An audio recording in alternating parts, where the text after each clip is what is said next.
This is me, and I say this is probably the first time I love dogs. This is a family dog, and he was a whippet. His name was Cruiser, and he was actually the first dog I showed in 4-H. And unfortunately, he passed away midway through the second year I did 4-H.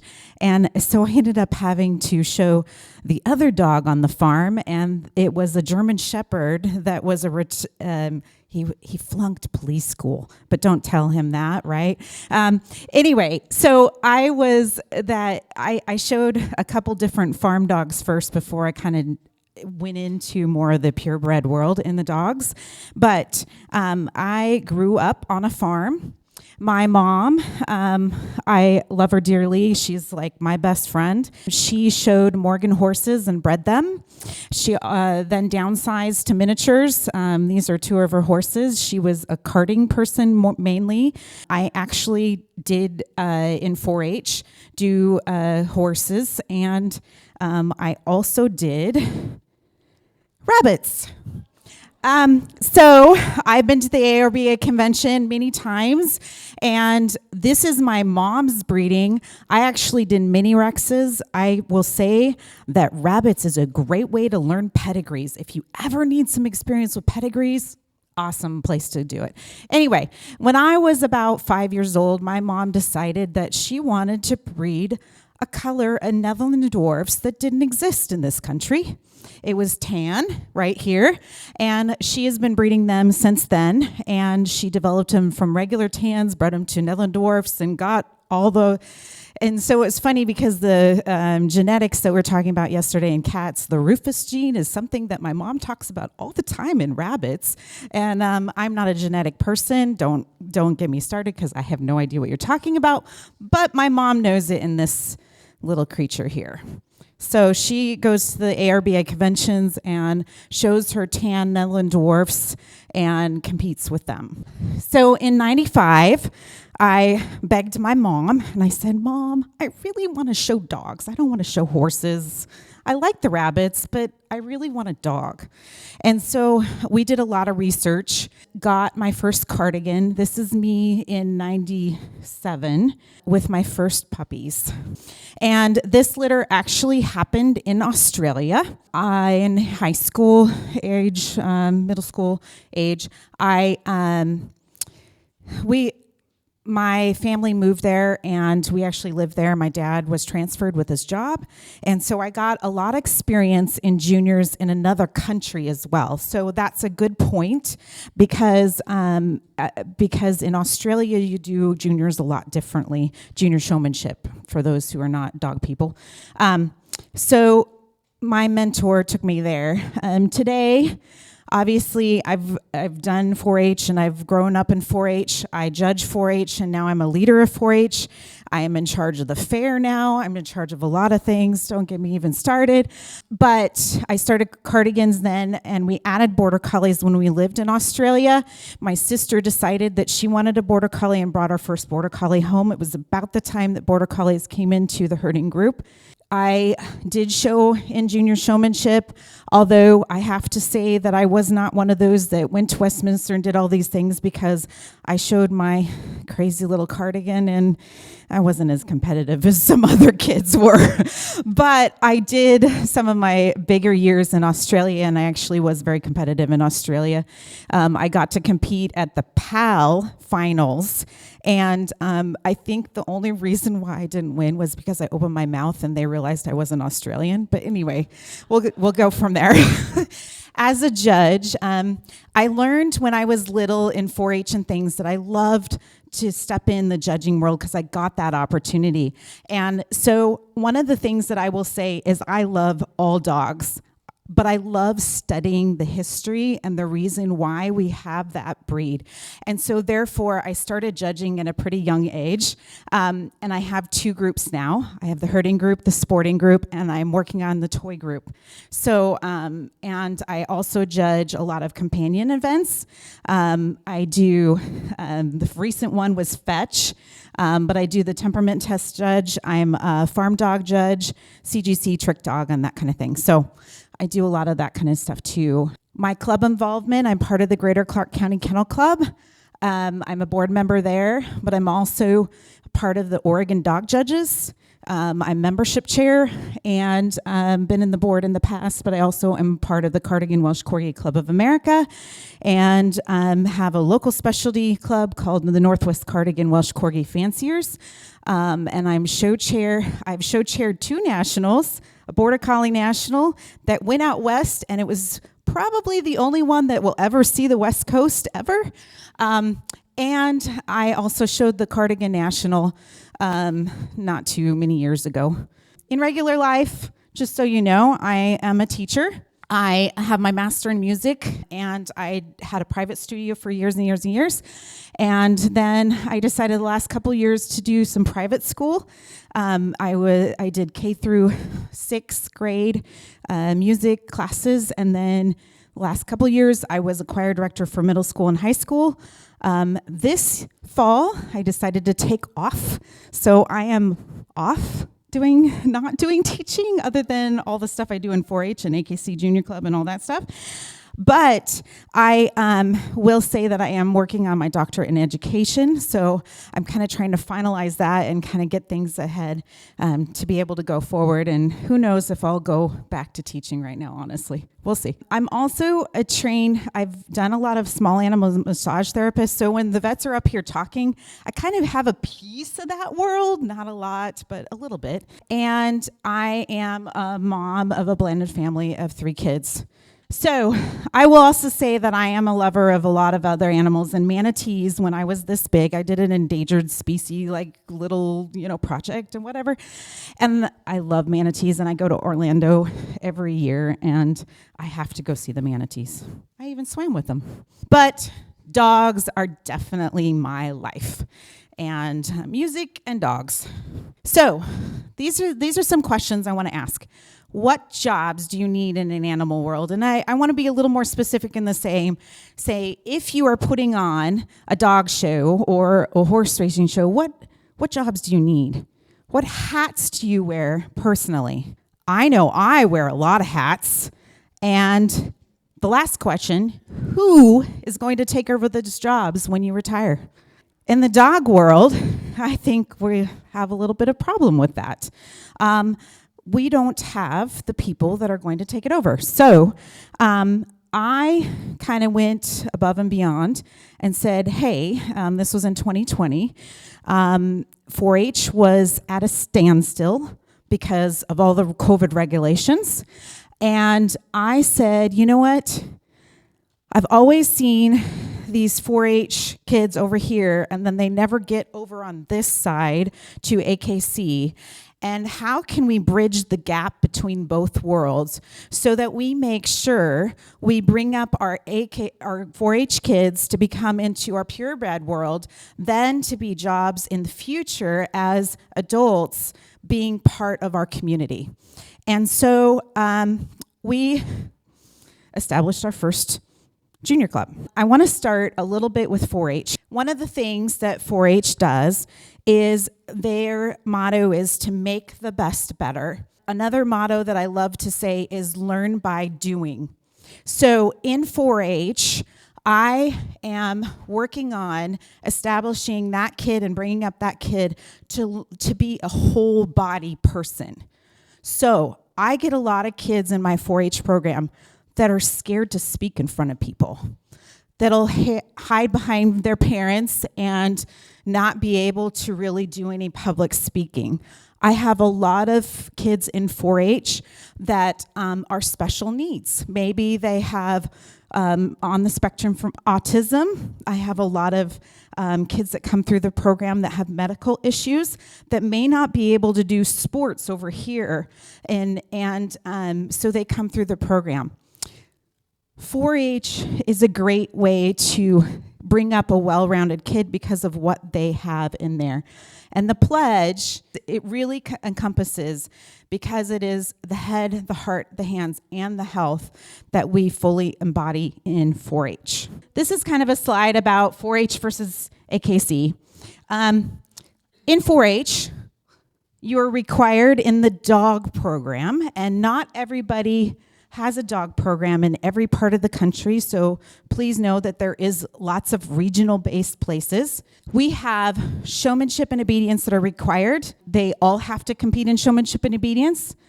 They have officers and run their own club.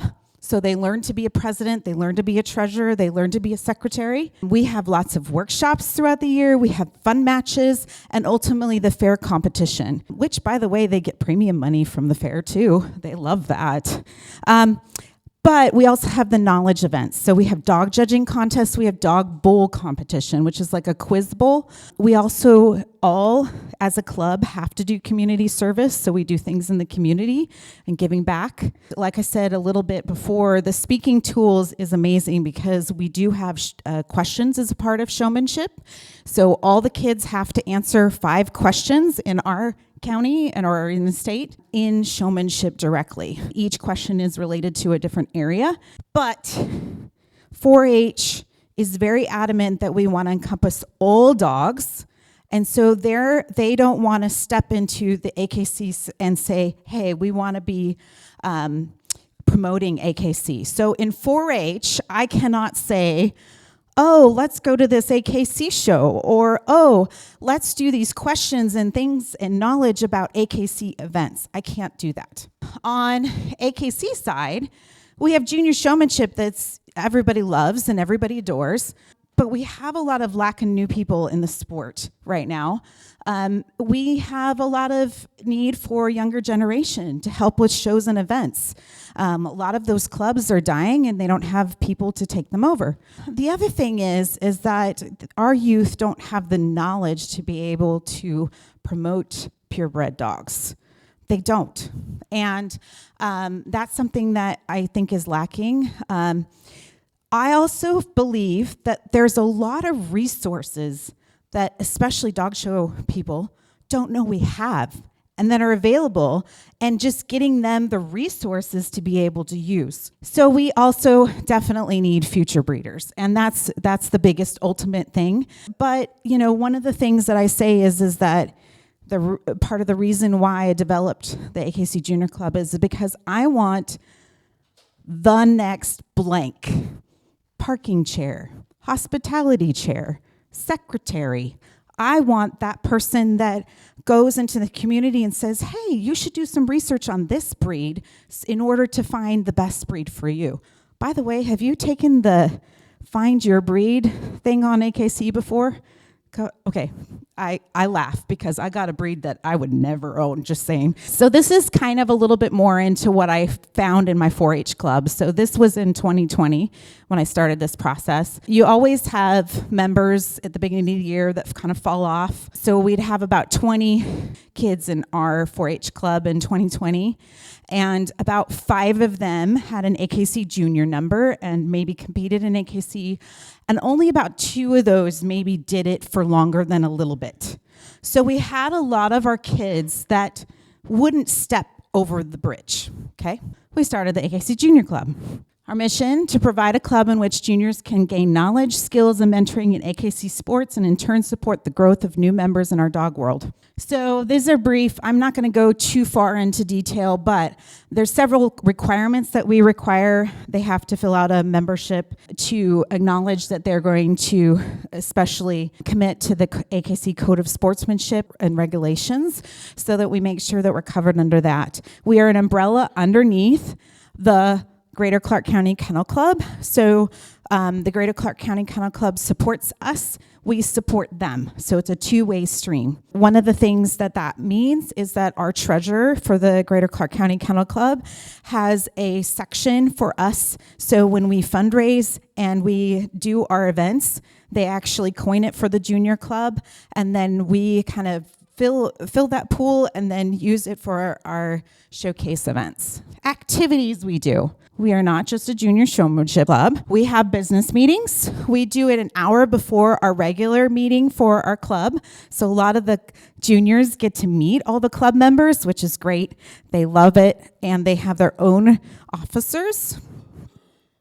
They do showmanship, and they're required to do showmanship, but they're not forced to compete. I will say, though, is that A lot of the juniors will compete at the showcase event because it is alone and it's with their friends. And so a lot of my juniors that are not showmanship people will do it because we have a lot of versatility things in that. And so they love, they're like, well, we'll do juniors now because there's prizes for some big versatility award and bragging rights. In companion and performance events, we have a goal sheet for every junior, and once they meet that goal, we move them to a different goal. We start with some of the basic things, and we move through to the higher things. What I'm seeing a lot of my kids, the newer kids, work on trick dog or CGC. Maybe their dog's a little wild and crazy, and they need to go the fast cat round. But they all have a goal, and they all have a way of stepping up. Part of the issue is that a lot of the dogs don't have that basic companion dog skills, and so they need that. They love to do things with their dogs, and they love getting titles. It's like a big thing for them. Some of these companion events, some of my old friends are like, oh, I don't like all these companion events. And I'm like, it's perfect for the kids, so I support them all. This is kind of like an idea of what you do as a very basic, and then farther on, I have kids competing at the novice trick dog, trying to get their dog to do it, all the way to, I have one kid that actually went to the agility championship and competed in agility. And so I have a very wide range of kids doing different things right now. Big thing on me is knowledge. So my oldest is at Seattle Pacific University. So he is in his third year. And then my youngest is an 8th grader. And then my stepson is 10 years old, so he's in 5th grade. But what I told all my kids is that in order to do dogs in the AKC world, they had to be in 4-H for the knowledge part. And that's the reason why I really forced them into it. Because what I find is that a lot of kids in the AKC world do not get the anatomy. They do not get the breed identification and the history of the breeds.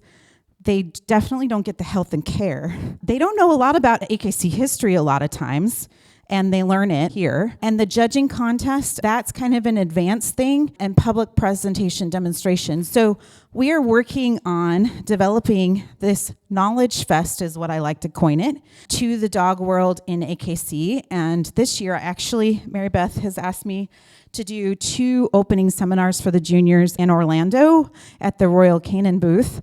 So I'm excited about developing that with her team. One of the things that I do in the knowledge is this try it out. Each meeting we hold, monthly meetings, they get to do something and learn about something or see something that they may have not had before. For instance, I had a vet tech come in and do a basic exam and explain what they were doing so they knew the knowledge of a basic exam. They do a lot of demonstrations, so a lot of our club members are active in other events, so why not have them come an hour early and talk about what they do? So I had our president, Don, come with his Leonberger and do a karting demonstration one time. And we had a junior that had a Bernese Mountain Dog, got in there in pandemic and was horribly scared of the world, but she loves karting. So therefore, we got a person interested in karting, But it's also the breeders' panels. In 4-H, we learn a lot about breed standards because we have questions in breed standards, so we need to know it. But I didn't realize until I had a breed panel come to my junior club that these kids didn't really understand why we have standards, why we do this. And so that explanation kind of just bridged the gap between, oh, that's why I'm learning the breed standard, So there's those opportunities. We volunteer in the community service. We find things that we can inspire other youth and other people to come into our program. We established in 2020. We're still going strong. We have done a junior showcase in December for the last, this will be our 4th year. Last year, we did a junior showcase in June as well, and we held an obedience and rally only junior trial. All those kids had never gone into AKC obedience and rally because they felt fearful of being with the adults. And they got an opportunity to actually compete and qualify. And I will say all but 2 of them qualified that day. And they were really, really strong, excited about it. And now I think I might be able to push them a little bit more to go into more obedience and rally. We do fundraisers. One of the main fundraisers that we do is a fundraiser with the agility club, local agility club. We run their fun match on their agility trial. And so the kids get to be scribers and bar setters and leash runners and things, but then they get to run their own dogs. And so that has actually bridged the gap between agility and I have several kids that are now competing at the AKC agility trials because they got their feet wet in a fun match mode. Currently, I have 18 kids. Kind of fluctuates. We had a lot of problems with COVID in 4-H, so we tend to have this like new people coming in, but that intermediate level is kind of a little bit dippy. We have 21 dogs. In the AKC Junior Club, I have 13 of those 4-H kids in my junior club. 4 more just got their AKC Junior number this summer and are encouraged to start working on the AKC Junior Club, and they're going to come this winter and do that. I had 27 new titles in 2024 for my kids in my club, and 3 competed at the 2023 National Championship. I know 2 are qualified. A third is trying to think about going for 2024. And last year, I actually had a senior that got one of the AKC scholarships, so I was very proud of him. His name is Trenton, and he's actually going off and doing wonderful things, but his passion is definitely in the agility realm. This is one of my 4-Hers. This is when she was a little baby, and she had a golden doodle. And she almost as big, big dog. She could hardly hold little Roxy. Roxy's a great dog. Anyway, she was very intimidated by things, and she is one of my kids that I brought into the AKC Junior Club. This is them. One night, we did, this is just 4 of them up front because I wanted to take a picture of some of their dream boards. So I bought a bunch of magazines. Yes, I get them all the time because I'm a judge, and this is a good use for them, right? They did these dream boards and collages, and I told them, what do they want to do with their dogs, or what do they want to aspire or dream of? As you see, they're very different. The girl that you saw in the previous picture is in the middle there, and her dream board was all about a Papillon. And she said, I want a Papillon one day. I want to have a purebred dog, and I want to have a Papillon. And I was like, what? I didn't know this. So anyway, a couple years later, guess what? She got her Papillon. And this is a retired show dog. Unfortunately, she had to be spayed because of pyometria by her breeder. But then she passed her to a junior, and she's been doing wonderful things and competing in juniors. She's now an open senior. She does a lot of obedience and rally with her dog, too, because she loves her so much. She's a great dog. This is another 4-H'er that brought up in the program. She had a little dog that was yay big, that was like a Shih Tzu, Lhasa, who knows what mix, okay? And she was very much a kid that would read all the books and do all the things and learn all the things and could rattle off anything and everything. But she didn't aspire to go over here because she just was so into the books, right? And so I brought her along, and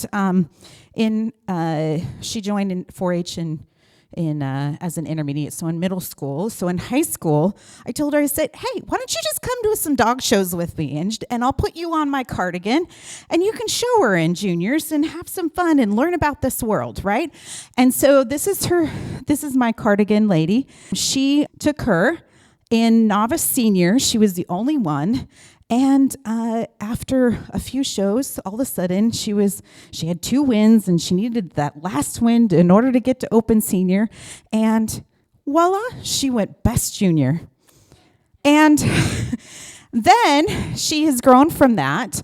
I would say she probably is the one that can rattle off any breed that you can think of and tell you all about the breed and all that stuff. But now, guess what she does? She competes with her border collie in obedience at high levels, but she's also assisting a handler.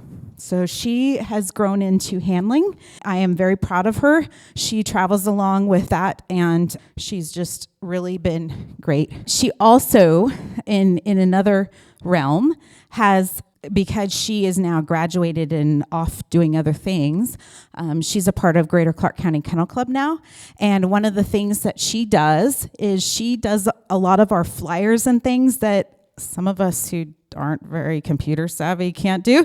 And so she does that on her spare time and develops those flyers for fun matches and things that we need. I'm going to get to a part where I'm going to talk about big ideas.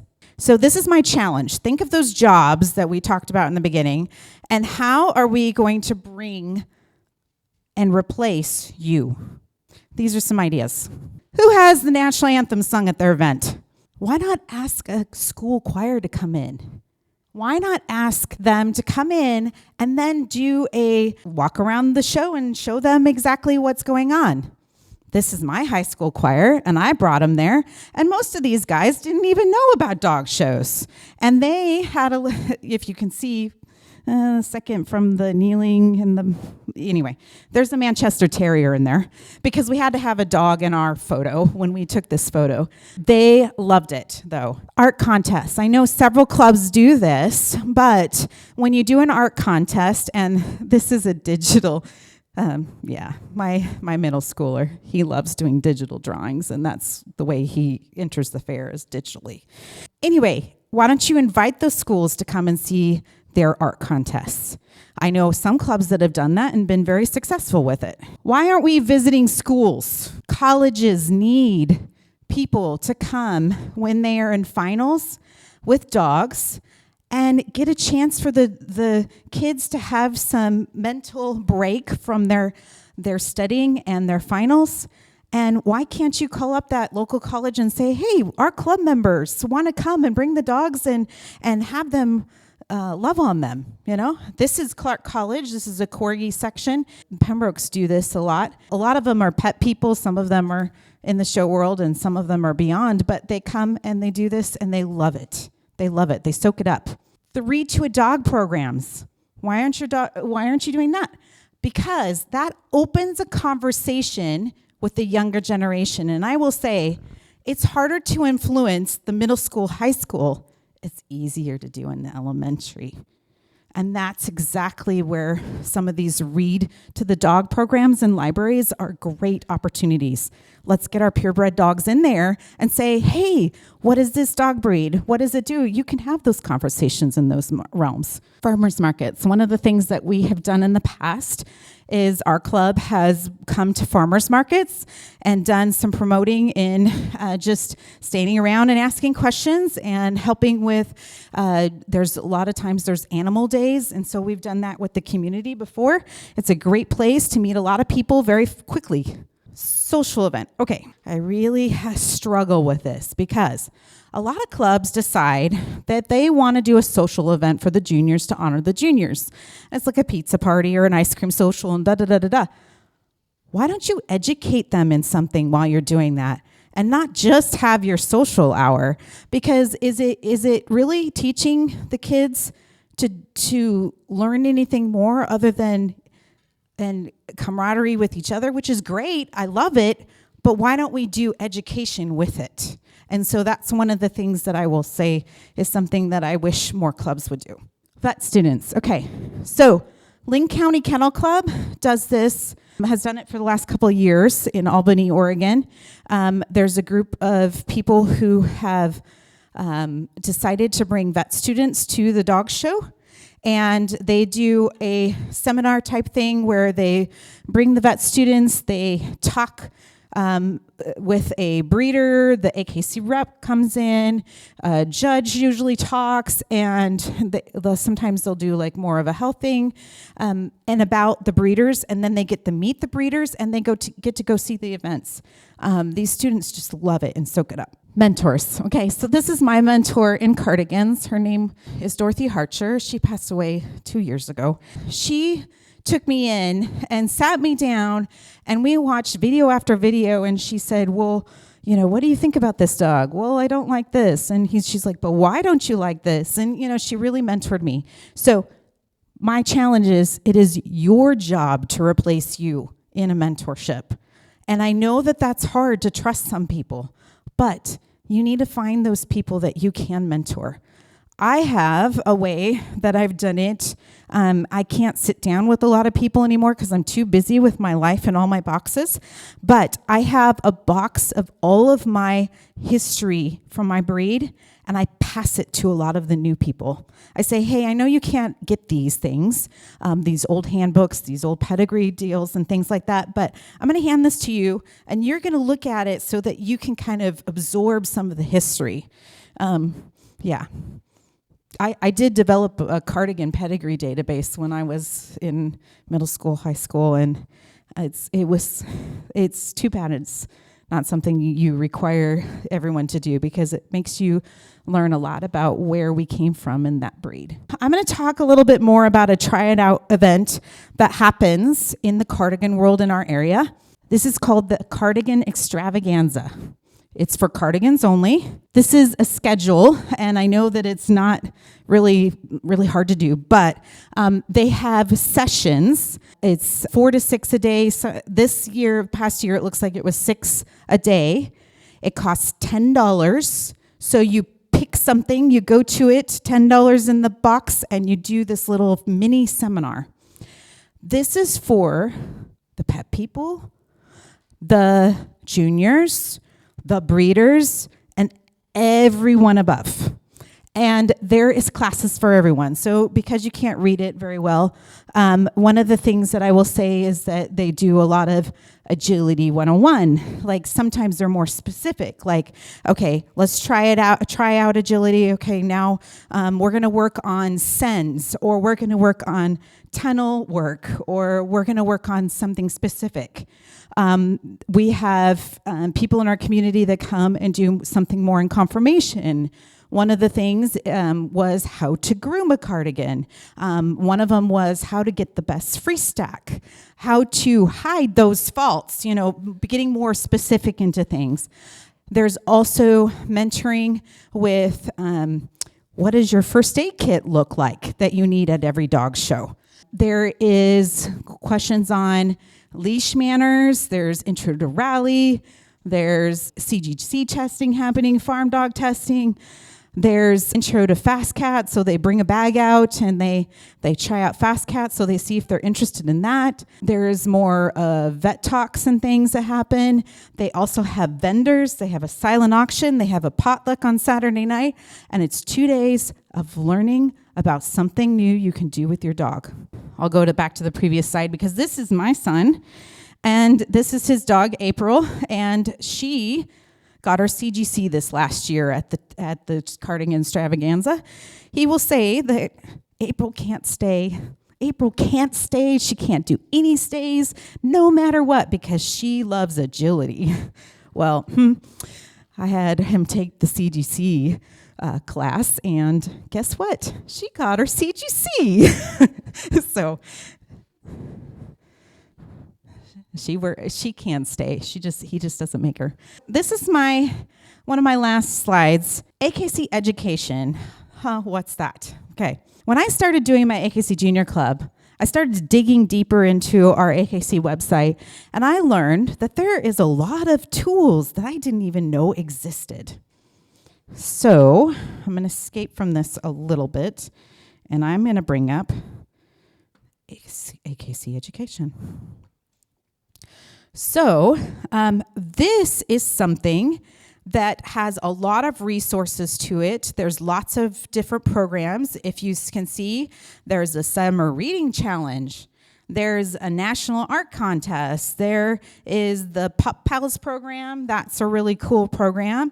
And the book club is developed. There's educator resources, which I want to point out because I scrolled down here not too long ago and realized, guess what? If you're a teacher, Teachers Pay Teachers is one of those places I could go to all the time to get materials for subplans or something like that I need on the side. And why not have something more educational in the dog world? I can learn about dogs while my kids are or well, I'm sick at home or whatever. So there's news that you can find ambassadors, all these things. The patch program is on here, and lots of different resources. So if you didn't know about this, AKC is really trying to work on getting this. I just don't think we've gotten it to the community as much as we need to. I love Dr. Seuss. Today you are you, that is truer than true. There's no one alive who is youer than you. So go out and do. Go out and do. Go out and find those kids that we're replacing. Find those programs that are going to help get those kids there. Find those kids that you can just say, hey, do you want to show my dog today? Or do you want to help me carry my bag to the ring? Sometimes it's not just a little tiny thing. It's a big way, and do it. Do I have any questions? Do you have a website or something? Because you have some great ideas. I do not have a website. I can share a lot of slideshows, and I have like a little bit of PDF that I send a lot of people. I have had conversations with a lot of people around the country, and there's several other junior clubs in the country right now. And there's more being, in fact, last week I talked to a man in New York who is very involved in 4-H, and he said, I want to bridge the gap just like you did. So there's lots of opportunities. The junior committee is also working on putting more resources out there. Yeah, well, AKC is working really hard, but the problem I'm having is getting them there. Mm-hmm. Because everybody's so busy. Yeah, and that's why, I mean, yes, I have training, but we do training with like 4-H and AKC mindset is what we do. We do it a lot of combined. But the monthly meetings is the way that I've gotten a lot of my kids there. And yeah. And I get it. So maybe your realm is more of going into schools and educating the schools or doing something different. And that's the thing is that kids are busy, but it is that younger generation that we're going to be able to replace us today. Yeah. Where I live, it's becoming increasingly difficult to participate in anything that involves children. I have a therapy dog who's registered with the Alliance of Therapy Dogs. I have a background check. We have insurance. I mean, the whole 9 yards. But now, if we want to go to school, we have to have an additional fingerprint background check. I was asked to get a TB test. Have you looked in private schools? Well, there are places that we do go. Okay. But the sphere is narrowing. And when they asked me for a TB test and proof that I'd been vaccinated, I was like, I'm doing this for free. I'm already certified. I'm not going to bother with it. I totally get it. And so what I would say is pivot. Try different places. Maybe not the school, maybe a private school, maybe a library. Maybe you can go into the farmer's market and just be present there. There's other opportunities. In homeschools is a great opportunity too. They want field trips. They want to do field trips. And I always say pivot, try and figure out a different way.